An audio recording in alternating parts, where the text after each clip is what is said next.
Bonjour les enfants. Eh bien, c'est dimanche, on confine, on en a un peu marre de confiner, donc je vais vous raconter une histoire. Je suis allée chercher le très vieux livre des contes d'Andersen, vous savez, celui qui est à la maison. Il part un peu en cacahuète, et je vais vous raconter l'histoire de la princesse sur le petit pois. Alors là, vous pouvez voir, je vais y arriver, vous pouvez voir la photo de la princesse sur le petit pois. Vous voyez, c'est une jeune fille qui est couchée sur un lit où il y a au moins 25 matelas.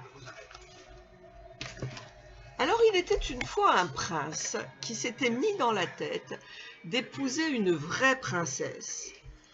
Mais une vraie princesse, une princesse des pieds à la tête, c'est très difficile à reconnaître. Excusez-moi, là je m'assois mieux, c'est très difficile à reconnaître. Comment reconnaître une vraie princesse?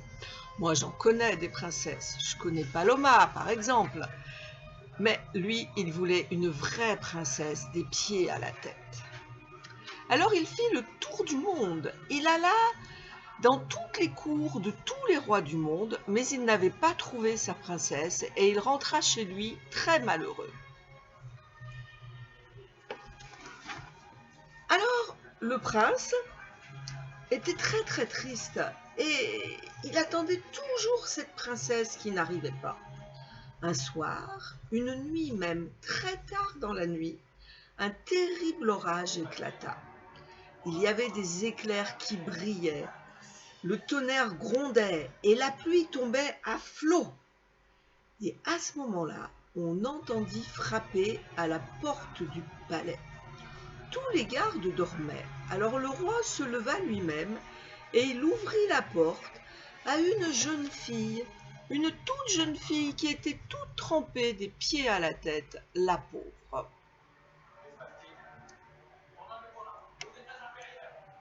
Elle dit qu'elle était une princesse. Et une vraie princesse, disait-elle. Et comme elle ne savait pas où dormir sur la pluie, elle demanda au roi si elle pouvait dormir au palais. Le roi était brave, il ne voulait pas laisser cette jeune fille dehors et il lui dit « Eh bien, venez dormir au palais ». La reine fit semblant d'accueillir très aimablement la princesse, mais en fait la reine se méfiait et elle voulait savoir si c'était une vraie princesse, vraiment. Alors elle alla préparer le lit de la jeune fille. Elle mit un tout petit pois pendant que la jeune fille mangeait pour se remettre en forme après toute cette pluie qui lui était tombée dessus. Elle mit un tout petit pois sur le sommier et elle entassa des matelas et des matelas jusqu'à 20 matelas au-dessus du petit pois. Et elle rajouta encore 20 édredons. Oh, c'était un lit très moelleux, évidemment. La jeune fille alla se coucher. Et le lendemain matin, quand elle vint pour déjeuner, la reine-mère, qui était très maligne, lui dit d'un air innocent « Est-ce que tu as bien dormi, princesse ?»« Oh, j'ai terriblement mal dormi, répondit la princesse. Je ne sais pas ce qu'il y avait dans ce lit qui avait l'air si confortable, mais j'étais couchée sur quelque chose de si dur. Je suis couverte de bleu. Ah, quelle mauvaise nuit !»